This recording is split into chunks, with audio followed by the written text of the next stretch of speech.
All right. All right. Good morning, everyone. Matt Braden here. We're going to forego the 2-minute warning because we're kind of at 9:03 right now, but happy Monday. Hope everybody had a great weekend. Fabulous weather if you like it hot. And I'm in that crowd, so it was dynamite. Great to get out on the bike.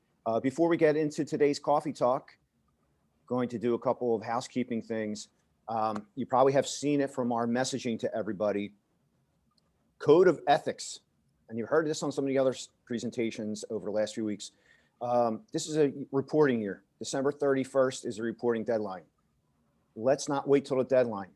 So first, if you've already done your code of ethics, get that certificate of completion into Donna. Send that to donna@gpar.org. Email that to her. So far, we've had 39% of our members complete that for us or complete that for themselves. We really want that to be done as early as possible. There's lots of opportunities to go ahead and fulfill that requirement. You can do it online. In addition, we're going to be doing a Zoom session June 23rd, so you can do it there with us. But please try to knock that out. We're going to be pushing on that some more for you guys. And if you've already done it, big thanks. We're super happy that you guys have fulfilled that requirement, and we don't have to worry about that for another 3 years off into the future. Looking to the future, June 11th, agreement of sale, Trent Pettis. He's going to be doing that workshop for us. Tune in. It's going to be on a Friday, starts at 9 o'clock in the morning. You've heard me say this before. This session is for both the newbie as well as the grizzled veteran. It's time well spent. It's one of our most well-attended sessions that we've done. We've seen it before the pandemic. We've seen it during the pandemic. There's always something to learn. And the cool part about it is it's very interactive. Trent does not want participants on the sidelines. He wants to see your mug on the picture, on the screen, but also too, he wants to hear your questions because it's a very interactive and learning experience. As you know, no two transactions are exactly the same. And that's a collective learning experience that really makes that class top notch. So Trent wants you guys to get involved. He wants to learn from you too, because there's always times where he'll go say, hey, I've never heard a situation like that. And he will learn from the students as well as you guys learn from him. So again, June 11th, that's a Friday, starts at 9 o'clock. You'll see more messaging about that. So here we are. We're back with a coffee talk. Remember, last week we had one dynamite. We had Dr. Jessica Lautz with us. She did her analysis of things. We put the video up. It's been getting a lot of traction on YouTube. I'll drop that into the chat. So if you guys haven't had the opportunity to check that out, please watch it. She really gets into how consumers are thinking, how they behave during the course of the pandemic. It gives you some really good insights to explain kind of like why things are the way they are, and in a very approachable and digestible setup. So that was a fabulous talk last week with Stephanie and Jessica.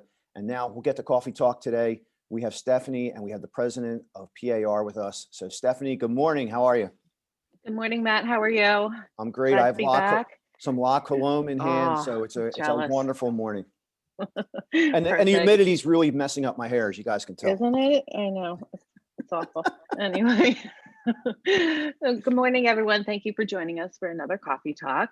I am so happy to have President Chris Raad with us. I know Chris from PAR and the work that we do together up there in Harrisburg, and so happy to have you join us for a cup of coffee this morning. So good morning. How are you, Chris? Good morning, Stephanie. Thank you very much for having me today. And this will be a tough act to follow with Dr. Jessica Lautz here coming in last week.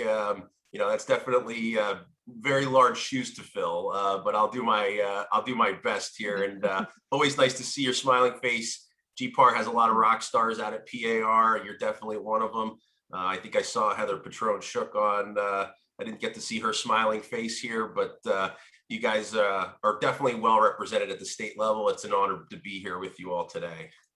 Well, thank you for joining us. And yes, Jessica, she has great information. So we're excited to have her back again. So anyway, I know you, so some of our members may not. So let's introduce you to Philadelphia and tell us a little bit about yourself and your career path and how you became president of PAR.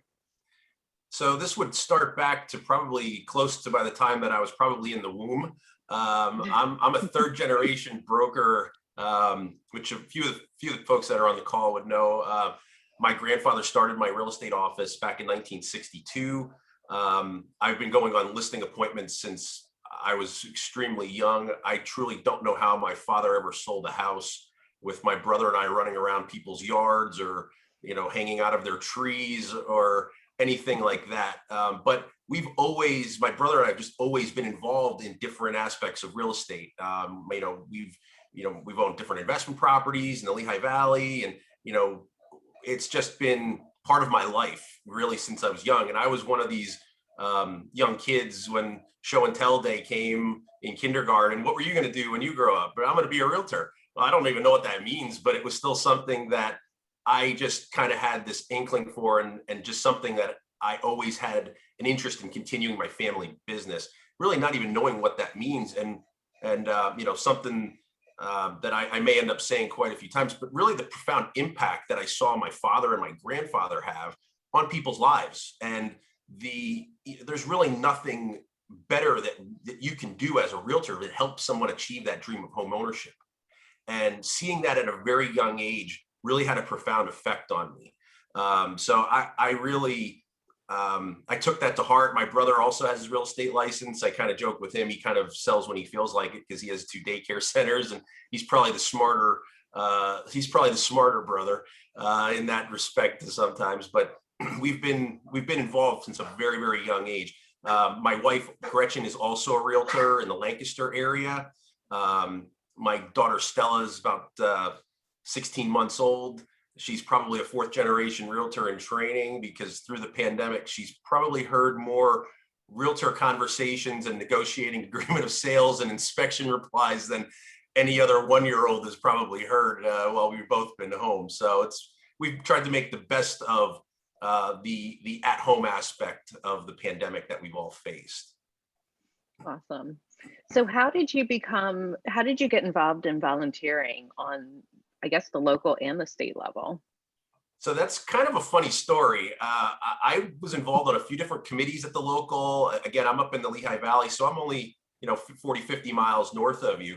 I got asked to be on the board at probably a little bit of a low time in our local association. There was, I think, 3 people running for 5 seats. And I had no interest in being on the board. This would have been 2007, 2008. I had absolutely no interest in being on the board. A good friend of mine that was president at the time called me. He caught me at a vulnerable moment. I was literally sitting on the beach in South Carolina. And when I got the phone call, and a few people on the screen may know, a good friend of mine, Frank Rinaldi, who was president at the time, actually called and, what are you doing, Chris? So I'm sitting on the beach having some cocktails. And he made the ask, and I said, yeah, sure, I'll get on the board, and I've never looked back, not knowing anything of what I signed up for, not knowing what I was about to do. I had no real desire to become a local president, or at that time, I didn't even know what PAR was doing really at the time, other than seeing my dad going out for meetings. It just kind of instilled something in me, seeing other volunteers giving a lot of their time and really having common goals to progress our industry and really giving back to the community and just seeing your association progress. I was pretty, I really kind of jumped at the opportunity of seeing our local association kind of flourish then over the next few years. And it was due to a lot of the volunteers that we had, not just the leadership team, but all, our whole board really kind of got on the same page and really wanted to see our association flourish. So that's kind of how I got into my local leadership position. Jumping into PAR, my year as president, I dealt with a lot of different things at the local level. We went through a CEO changeover. We had a really good younger CEO who then got tapped from a big association down in Virginia.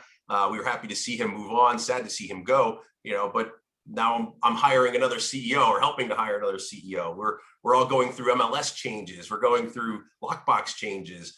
Unfortunately, then the year after I'm president, I always make the jokes when I'm doing installations, but the only thing better than being named president is being called past president. I hear you. So you can definitely feel that. But unfortunately, basically a month and a half after my year was over, our president at the time wound up passing away untimely. And, our board was just complete and total shock. And, he was a good friend of mine. We traveled a lot together, and I wound up actually taking, coming back in as president after that year. So we dealt with a lot of different issues on that. And, I was still involved with PAR. I chaired a couple committees and was involved on task forces. And really, that could have been the end of my leadership journey, with that. But I really felt that there was a lot of good things happening at our state level. There was a lot of leaders that I had a lot of respect for. And I felt that, there was a new CEO that took over that I thought was bringing some exciting changes. And I really felt that I could be part of some of those changes and help maybe put a face to the professional realtor that we all want to see. And hopefully just provide some other solid leadership, not knowing that, what was about to come in 2020 and what we're all facing now. But I really felt honored for the opportunity that was about to be presented to me. And I will say, and not just because he's from the local association, but I remember one of the first installations that I had gone to was for Guy Matteo and Frank Giacovini. And I remember just seeing, individuals like that who were just showed a lot of humility. And I think one of the best traits that you can have in a position like that is to be approachable and to really understand and be able to listen to what some of the members have to say.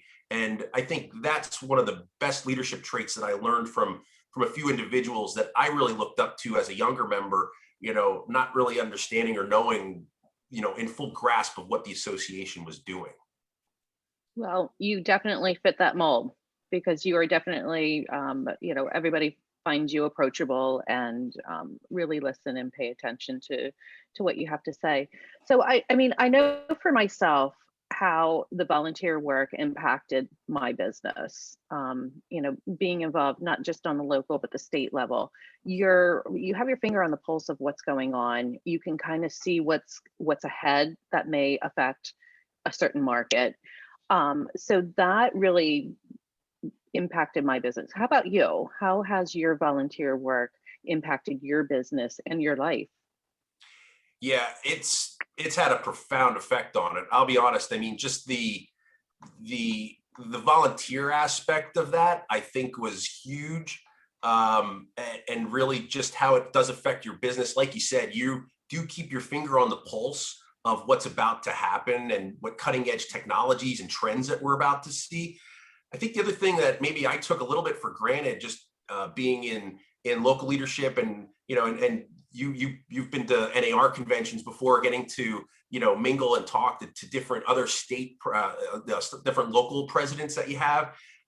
You learn so much, and I've learned so much about my business and what things that I can try and do in my brokerage and what I can try and do on a local level here. And I think that's been invaluable to me in my business, aside from being able to give back to the industry that I truly love.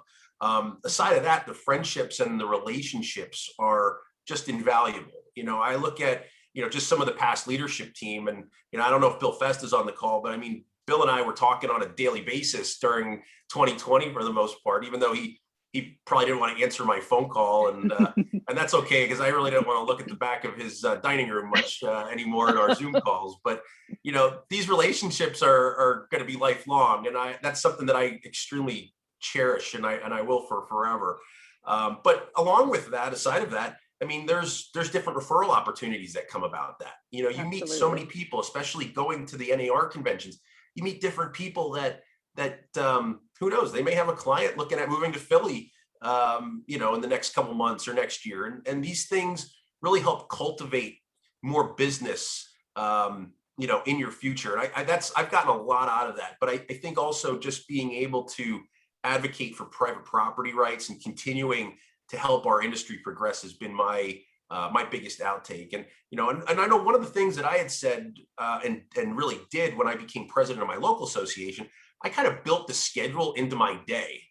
And really, I think we as realtors, and I know I did this, I've been licensed since 1999. I got my broker's license since 2005.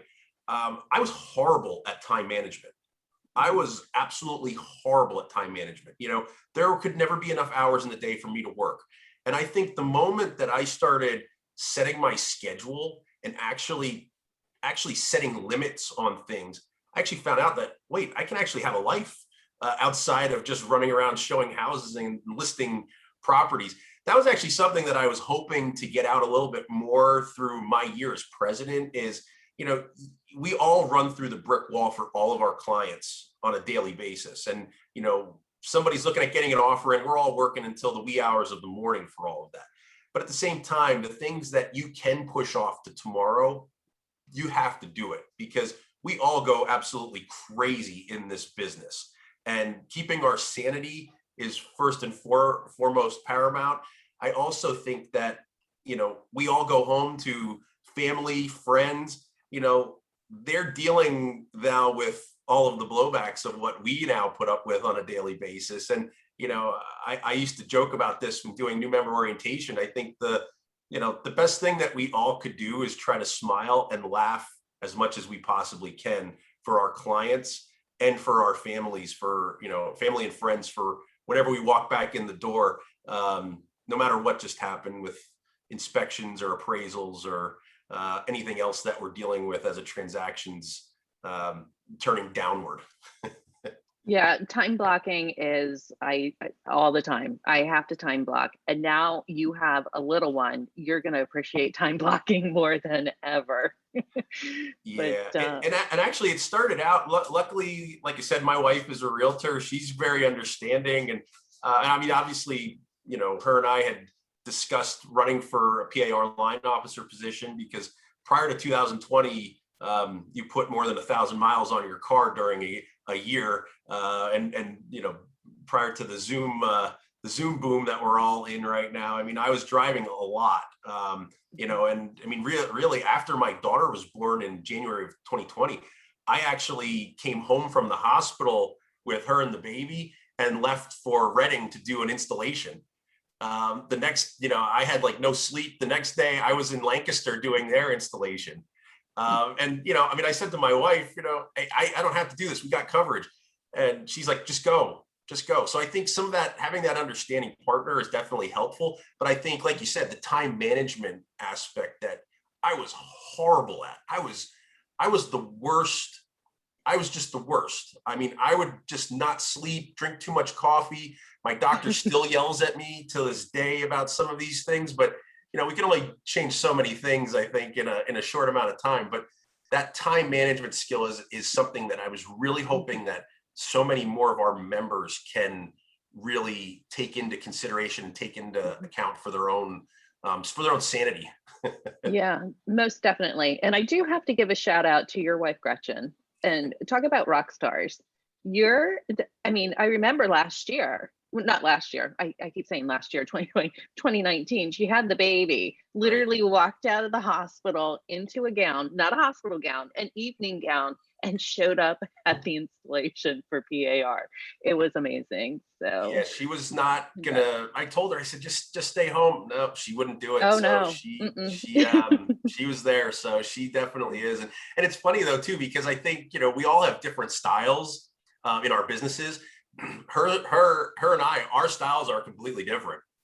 That's great. She's very intense and very aggressive with a lot of her business, and I'm not quite as I'm a little more thoughtful and maybe take a minute to think about what we're doing next. And so we kind of butt heads on certain aspects of our business world. And the funny thing is we both get the same results at the end of the day. They each thing gets accomplished. It just is in two completely entirely different manners.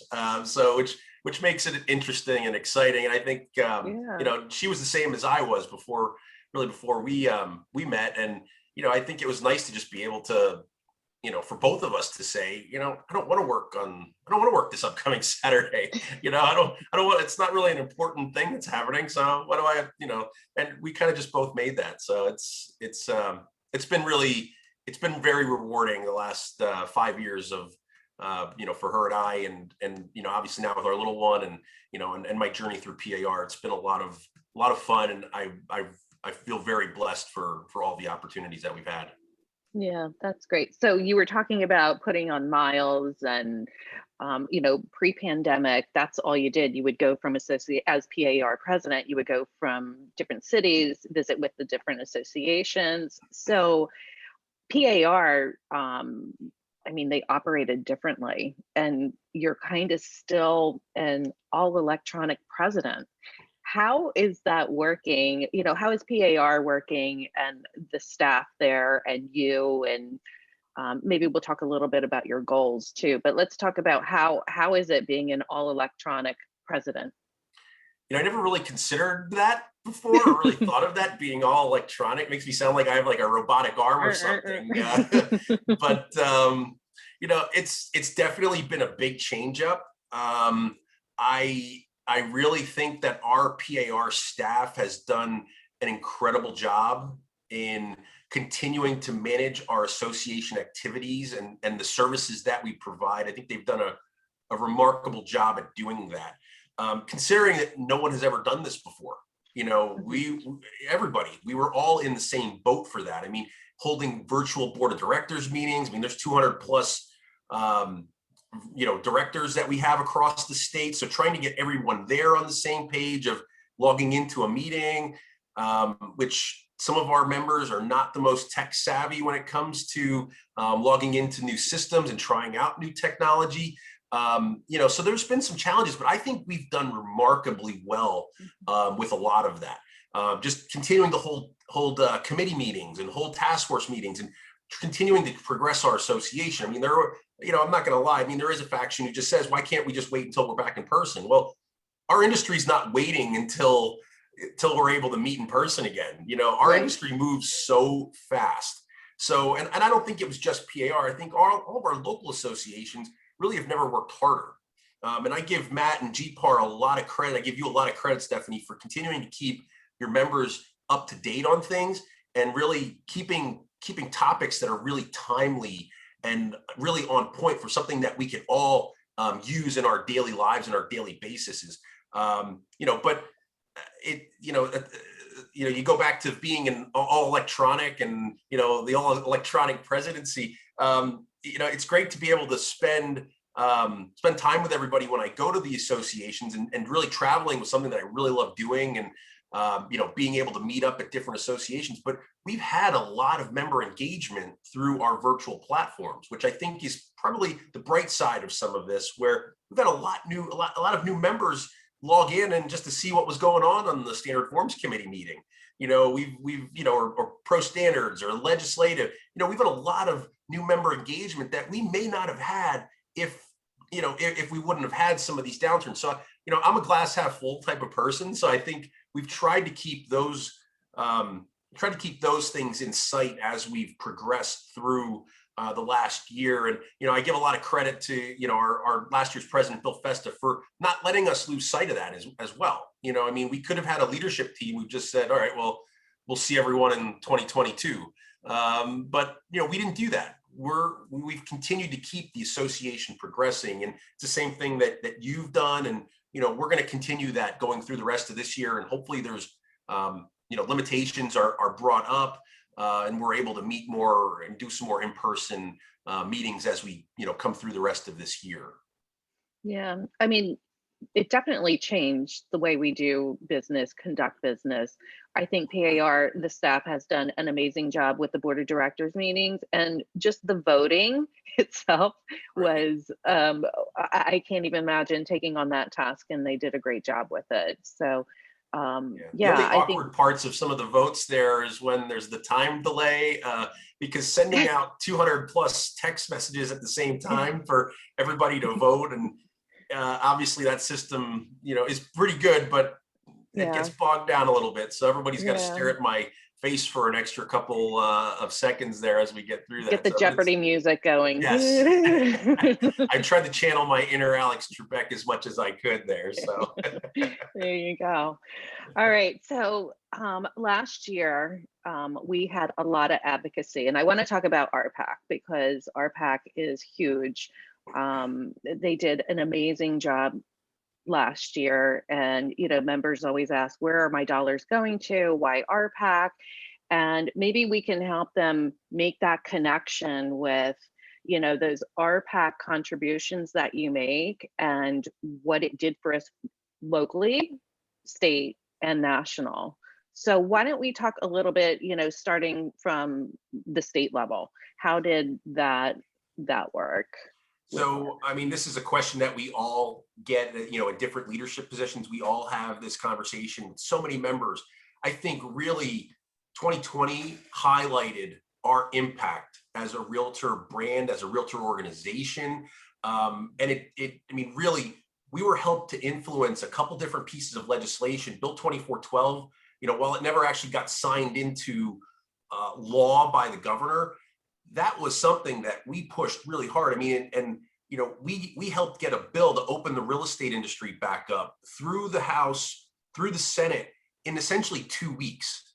I mean, that if we would have said that to start, I would have bet every penny I have in my bank account or pocket saying that that's never going to happen. I mean, with the speed that our legislature typically moves, having something like that done in such a short amount of time, I think was moving a mountain, and we were very successful with that. Our Representative Todd Polachak, who's also a past president of PAR, really kind of picked up the ball and fought for that. So I think that was something that all of our members from across the state truly helped with.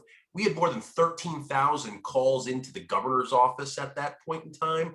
The amount of just correspondence that we had with emails and moving towards trying to help our industry get reopened was just paramount. And us being one of only 2 states in the country who had such restrictive guidelines just really made no sense, especially when PAR staff and our committees really had weighed in on how we can open our industry safely to the nth degree of things that when we did actually wind up getting opened up that weren't even included in the governor's orders. I mean, we actually even included having booties being worn, but the only other profession to do that was a nurse, I know.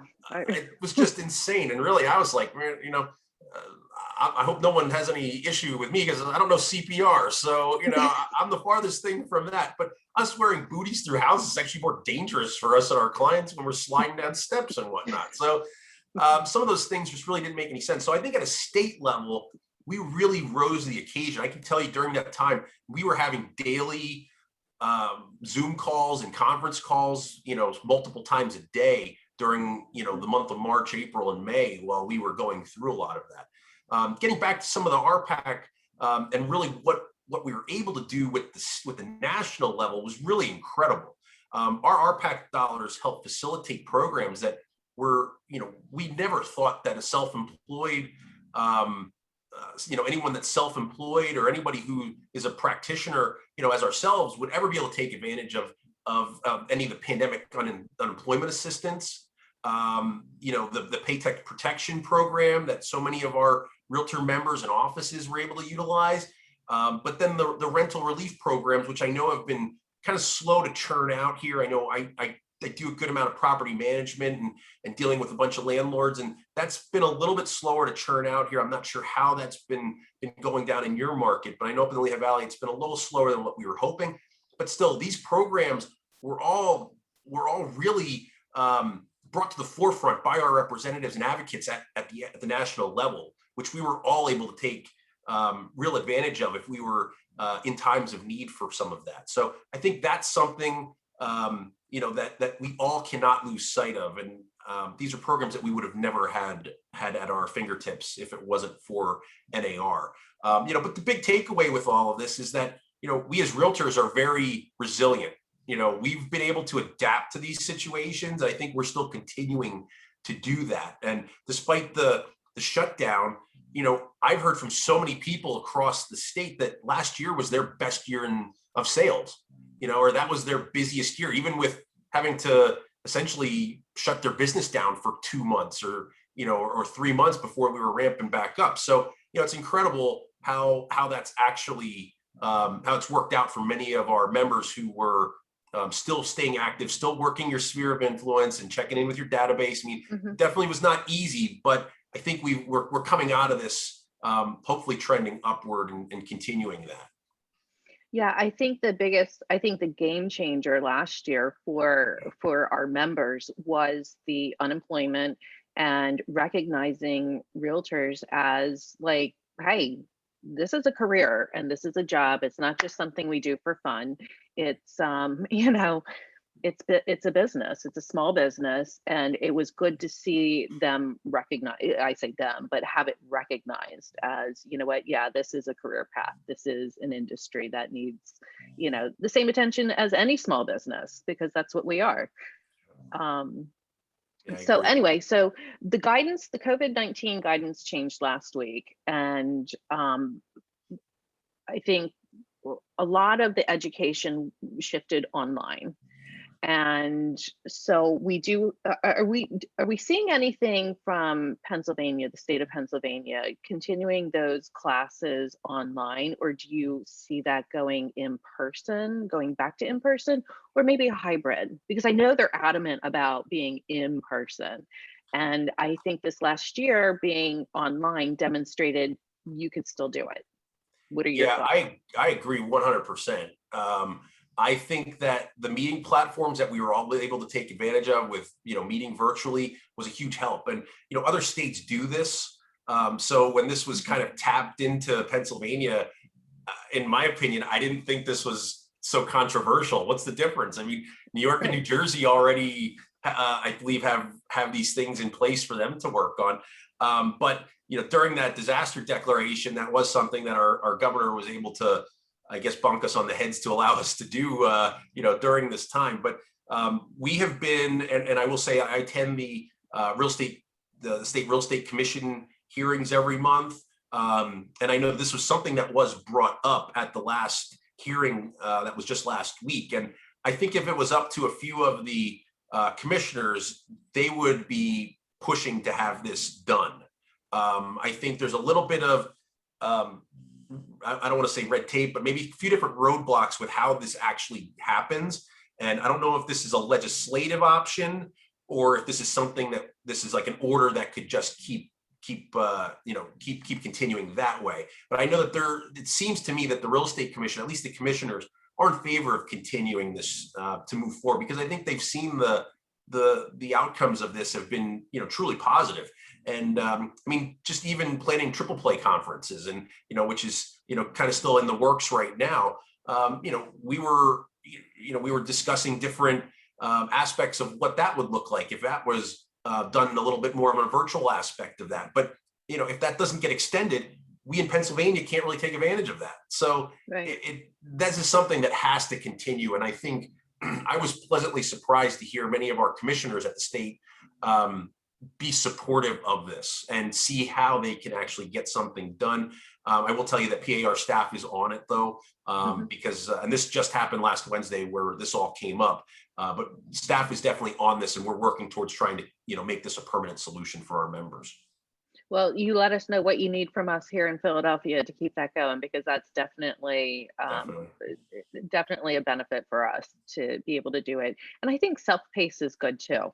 You can pick up and leave off and do it in the morning, at night, whenever. So I think that's definitely something I would advocate for. So please let me know what I can do to help out in that area. Yeah, I will definitely keep you posted on that then, because like I said, this just happened on Wednesday, and I know that part of I think what the discussion was is how can we try to expedite this. And obviously, again, I'm not downing any of our legislators, but quickness is not normally a strong suit that we have in our state when it comes to passing bills and getting things accomplished at that. So I'm hopeful that this is something that, because it's really not controversial at all. I mean, and many of our members, realizing that many of our members are still looking for this as a solution, and maybe don't want to be in a classroom in certain aspects. I mean, this is Sure. something that's it's not controversial. I don't see why this wouldn't be something that could continue. Agree. Okay, so let's talk about what some of your goals are for this year. And before we do that, is there anything else that you want to touch on that PAR is working on? We're very active in politics and policies. How is PAR, you and PAR, engaging the House, the Senate, and Governor Wolf's administration? Yeah, so we've been, and I give staff a lot of credit because they've been in constant contact with many of our legislators throughout the pandemic. And we changed over government affairs directors during the middle of the pandemic there, which I think that our staff hasn't skipped a beat with a lot of that. We're still monitoring legislation that would affect real estate. I know House Bill 523 is currently in the House right now, and that's basically to create private roadway maintenance agreements whenever there wouldn't be one in place. And the reason that may not be quite as important to anybody in Center City, Philadelphia, that doesn't have a shared driveway, but I can tell you many of our members from across the state that have a shared access way to get to their property. Several federally backed mortgages won't approve the loans if an agreement is not in place.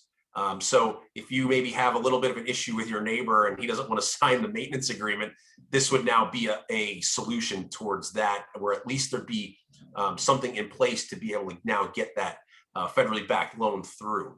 And this is something that we've been working on for a while. I think this had some legs through it before the pandemic. And then once the pandemic hit, it kind of just fell off the back burner. But it looks like this is something that's going to be moving forward here and has some definite traction right now. The other one that we've been working on for the last few years, which also I truly believe would have passed last year if it wouldn't have been for the pandemic, is the first-time homebuyer savings account. And this is I just think since this kind of came out a few years ago and being discussed, I think this is something that many of our consumers across the state will be able to tap into.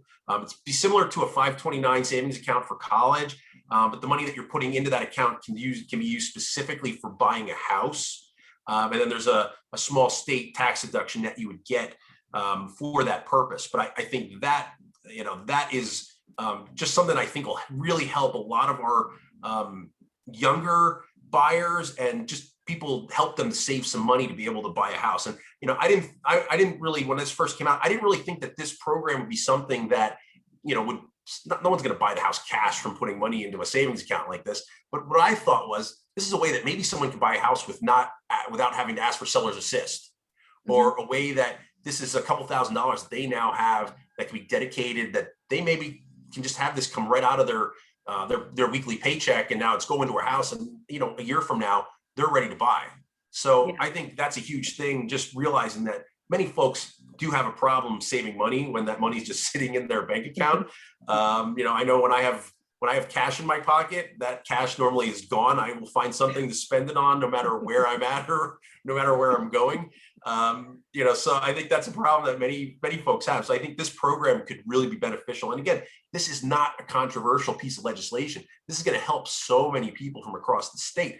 And I know one of the only negatives that some legislators and some of the different groups had was that it could be perceived as a negative fiscal impact. Well, we all know that when you buy a house, there's so many other service providers that are now coming into the house. You're probably buying furniture, you're probably going to the hardware store, you're buying paint, you're buying supplies, you're fixing things up.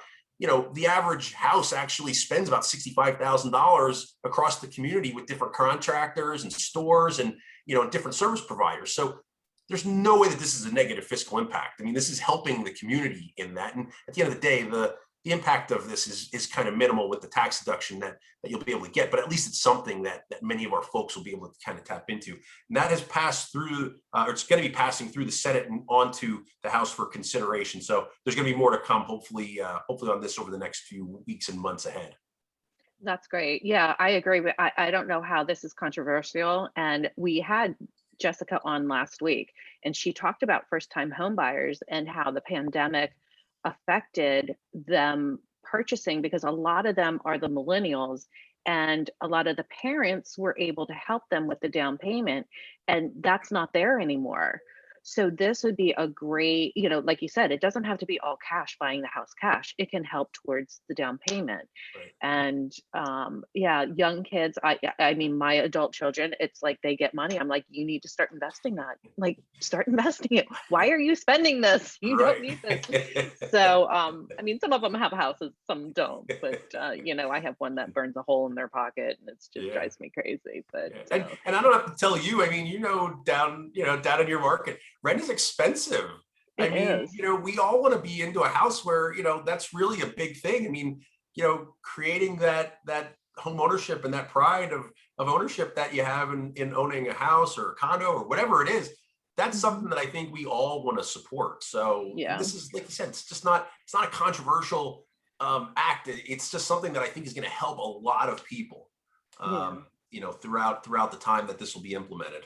Yeah, awesome. Well, again, anything you need from our members, you let us know. We'll do a call to action and get that thing passed for them. It's important for the first-time home buyers. They're the ones that kickstart our whole cycle here, so we need them.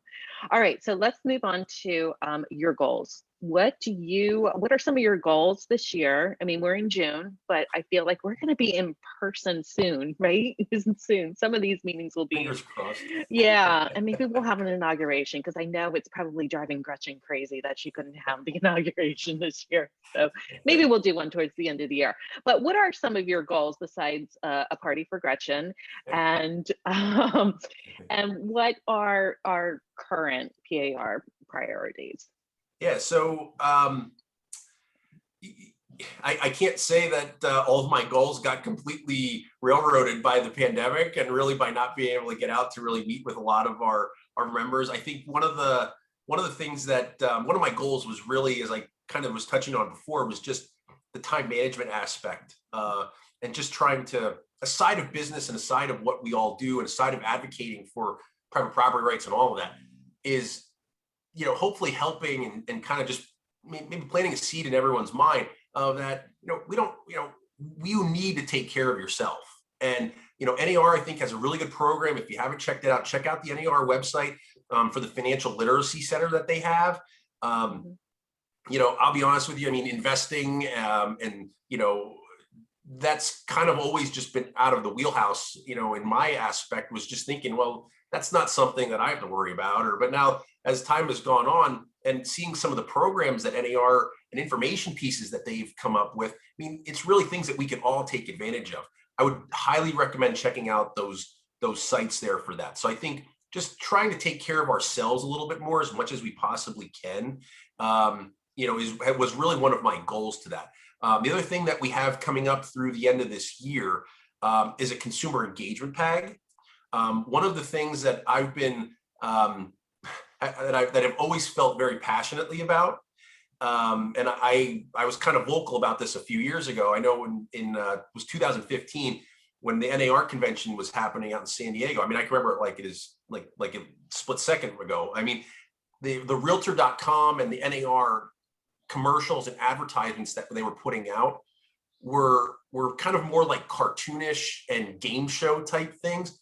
And while a lot of our members were laughing, I was cringing, because in no way, shape, or form does that portray the active professional realtor and the things that we do on a daily basis. Like you said before, nobody really understands what we do. They watch $1 Million List, people watch $1 Million Listing or some of these home shows, and oh, well, you can buy a property in a half hour. It's no big deal. Brian Serhant just did it. It's no big deal.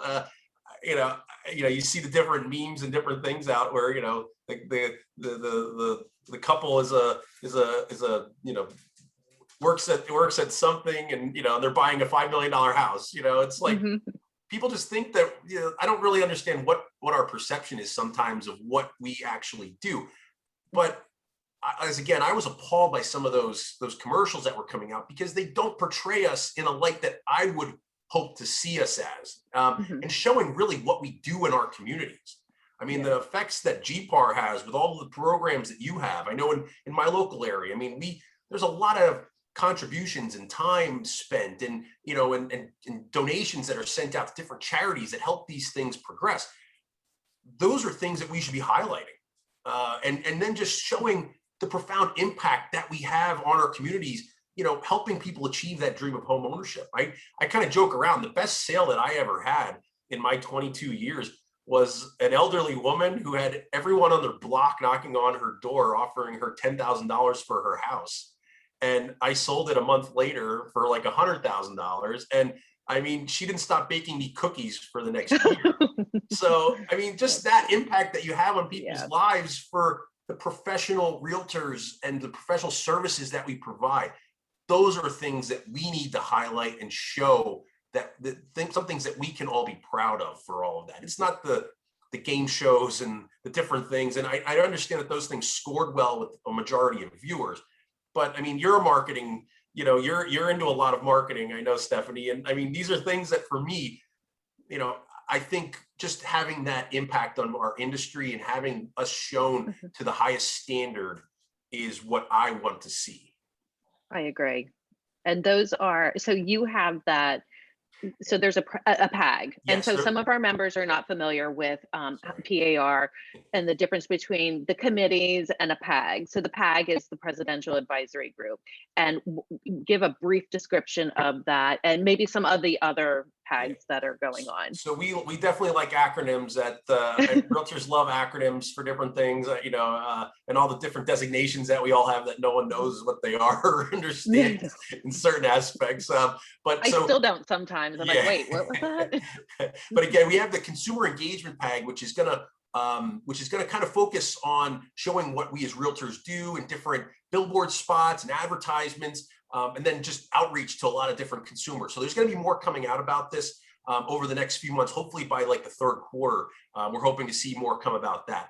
Other things that we just started was a standard forms advisory group that I just created. Matt will know, and I know you're abreast on a lot of the NAR level, but NAR decided to drop the use of zip forms or drop the payment for zip forms for all of our members across the country. One of the things that we looked into, realizing that this is a huge member benefit that a lot of our realtor members across the state were taking advantage of. We created a work group from people from across the state. I believe Chris Summers was actually on the work group. There was a couple other people from around the Philly area that were on that. And I think they did a really good job of tapping into different ideas of why some of these things may be, you know, why these things are important and how many of our members are utilizing this. And, you know, then the other aspect of this is, you know, how are we going to pay for it? Because there's obviously going to be expense for that. So these are the things that they're working on right now. We're expecting to have a report at the June business meetings on this. But I think just in my hindsight here, just knowing that this was a huge member benefit that so many, I think the number, if I'm not mistaken, was like 80% of our members were utilizing. So it was pretty profound, the amount of members that are utilizing all of that. So there's going to be more to come on this. Like I said, there's going to be a report at our next June business meeting. But the other thing that we tried to do with these PAGs and task forces, and if anybody that's listening, if you've got an interest in being a part of any of these work groups or PAGs, you know, please reach out to leadership. You know, Bill Festa is a great resource for you guys. You know, Al Perry's coming up in another 2 years. You know, he'll be president. You know, tap into Al's brain and get on some different work groups to get involved. I was also fortunate enough to also sit in as a member of the inclusion PAG that was started last year. I know Roderick Walker, I don't know if Roderick's on the call, but we had a lot of really good discussion from that. There was a lot of good ideas that we're hopefully going to be implementing through the next strategic plan. But some of the stuff, you know, some of it was kind of thought-provoking. We got into the weeds a little bit. Some of it was a little higher level, but I think these are things that we're going to be trying to implement different changes to our strat plan on that as well. So again, if anybody has any desire to be part of different work groups or committees, please reach out. You know, we're, like I said, being accessible as a leader is really, I think, the best thing we could all do. And, you know, jumping back to myself, even, you know, if I wouldn't have gotten that phone call on the beach that day, you know, that would have never have happened for me, you know, to this extent. So, you know, please reach out if there's an inkling to want to be involved. Yeah, I think the task force and the work groups and the the PAG, the all these shorter term, like the short task force work groups, are really where the work gets done for the association. And it's almost like, the committees are a commitment, it's a year-long commitment. It could be 2 years. But these workforce, if you want to get involved in only a short amount of time and not commit to a whole year and not have to commit to go to Harrisburg 3 times a year, you can jump on one of these. And if it's something that's in your wheelhouse, and it's something you do, and you're, a skill set, it could be anything. They're really, I say they're a lot of fun. It's just you're working towards something that's going to help the industry, help our consumers, and help the agents too. So yeah, definitely call us, call Matt, anybody. Just let us know if you want to get involved. I agree 100% on that, Steph. And I think that really the best thing that the best impact that we can have on our association is to get different people and different voices heard from this. And there was, that's really, I truly wish that I could be on the road more through the last 6 months. And I'm sure Bill Festa would say the same thing, because that was really the best part of being out there. You got to meet so many people that could provide a different aspect of the business, or just give a different perspective for what they're seeing in their marketplace. That now when one of these work groups or task forces come up, they're kind of top of mind. The light bulb goes off, and you're thinking of somebody that's out in Western Pennsylvania. So or Southeastern Pennsylvania, or wherever they are. But these things kind of help. But that's one of the things, and that, I'll be honest, that was kind of a criticism, that I think that we had the same faces kind of in different task forces and committees, and they were kind of constantly, you had the same people. But I think that's changed pretty substantially over the last few years. I mean, like I said, I wasn't really, somebody that was on all these different committees and passed around in chair to chair position here. I know that there's a lot of folks that have done that. And, for those that are, I think that's great. But I think getting some different voices and getting some different people involved to share some of their perspectives is what will definitely make us stronger and make us so much better and progress us through the future.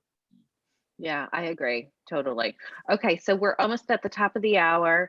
I do want to ask you one last question about trends and what you think are going to, for the rest of 2021, and what our current market's like.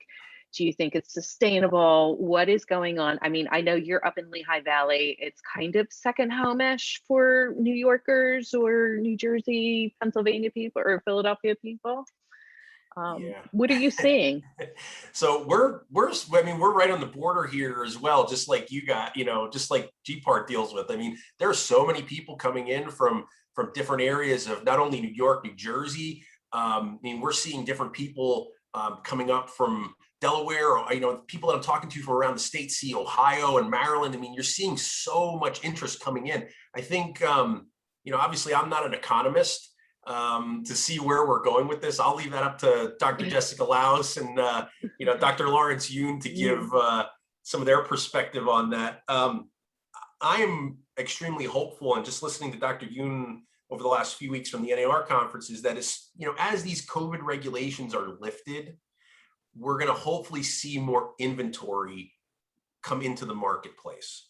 And I think you're going to see some people maybe feel a little more comfortable looking at making a move, or now, that a year and a half has gone by, they're kind of have their, maybe a little more of their life that they can project a little bit more, knowing that they're either working from home a lot more, or going back to the office, or whatever it is.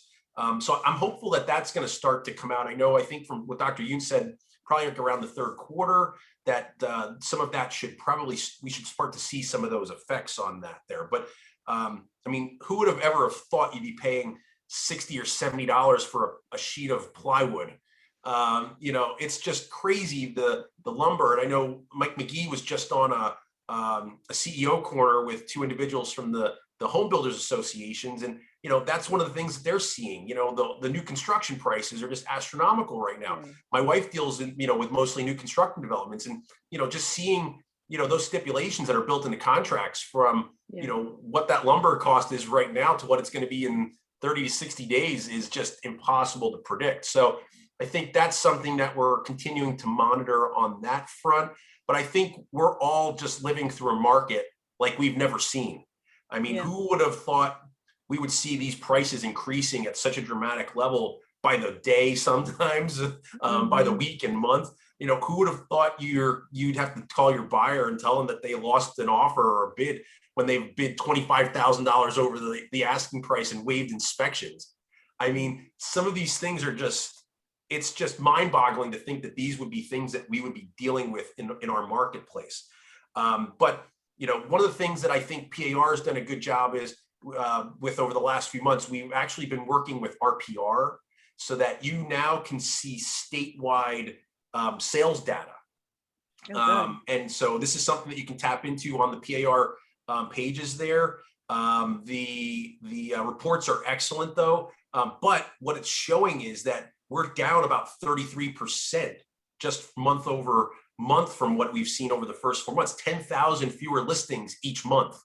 I mean, these numbers are just stifling right now. So hopefully we're going to see a little bit of that inventory come up over the next few months, or hopefully into the third quarter. But I mean, our median sale price has raised 11% from what it was last year. You know, we're at about 183,000 across the state. So, I mean, you're just seeing these numbers like we never would have seen to those aspects before. And I think that's something that we're going to all continue to deal with. I think interest rates should be staying lower. I think that we're going to see our market remain the same though through much of the rest of the year if this inventory crunch doesn't come up here. But I'm hopeful that that's going to happen as more people are, you know, vaccinated or, you know, just getting their life determined and getting things, you know, nailed down to see where we're going with all of that. So I'm hopeful that. But what I would just do, my kind of ending words on that would just be just advising your clients to really be the trusted professional that